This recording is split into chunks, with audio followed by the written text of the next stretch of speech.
Кыргызстандын саламаттык сактоо тармагын реформалоо былтыр башталган. Муну менен калкка сапаттуу медициналык кызмат көрсөтүп, элдин муктаждыгын камсыздоо максаты коюлган. Ведомстводон билдиргенде, эми Кыргызстандагы медициналык башкаруу борборлоштурулду. Жалпы дарыгерлик борборлору менен стационарлар же ооруканалар, ошондой эле стоматология же болбосо тиш дарылоо бейтапканалары бириктирилди. Мынтип биз 3 ар түрдүү мекемелердин башын бириктирип, бир жетекчинин астында иштей турган жумуш ийгиликке жетиштик.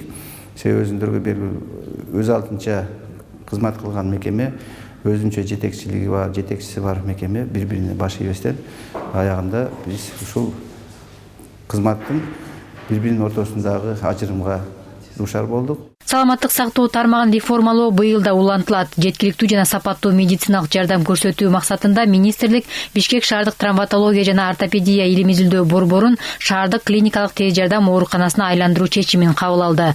Мунун аркасында жарандар сутканын каалаган убагында керектүү медициналык жардам ала алышат. Негизги максатыбыз өзүңүздөргө белгилүү саламаттык сактоо тармагында бул баштапкы медициналык кызматты жогорулатуу.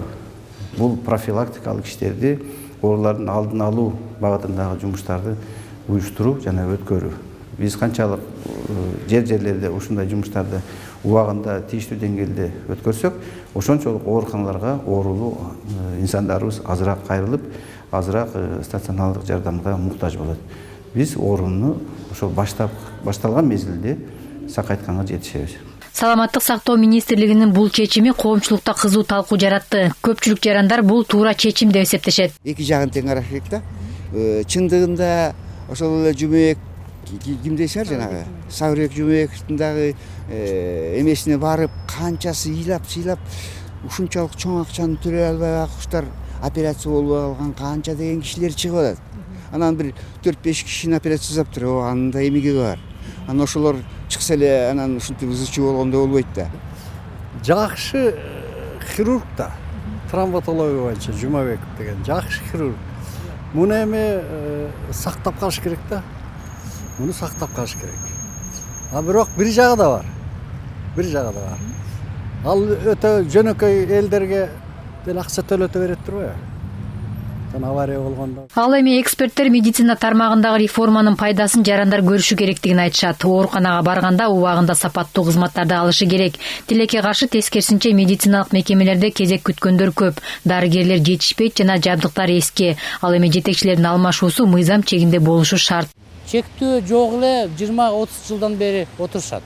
Негизи мыйзам азыр жаңы мыйзамдарга киргизип атабыз. 1-2 срок отурганга.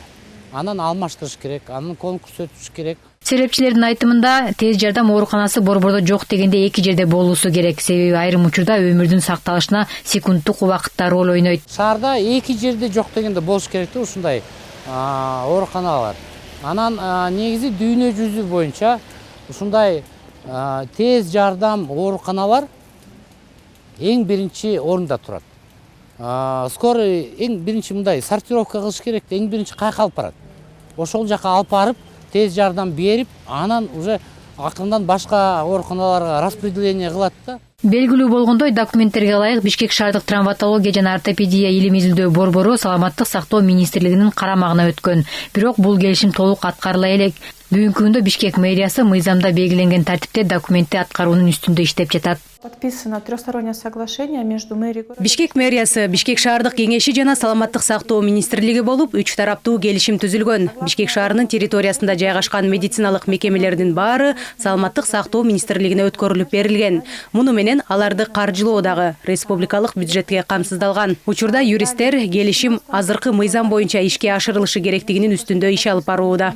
Ал арада саламаттык сактоо министрлиги кандай реформа болбосун оптималдаштырууда кадрларды сактап калуу жана жумуш орундары менен камсыз кылуу каралганын белгиледи. Кырдаалга ылайык бир дагы жумушчу жумушсуз калбашы керек.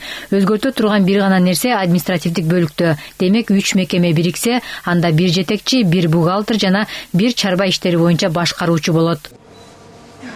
Анара Мамедкадырова, Руслан Бараненко, ЛТР, Бишкек.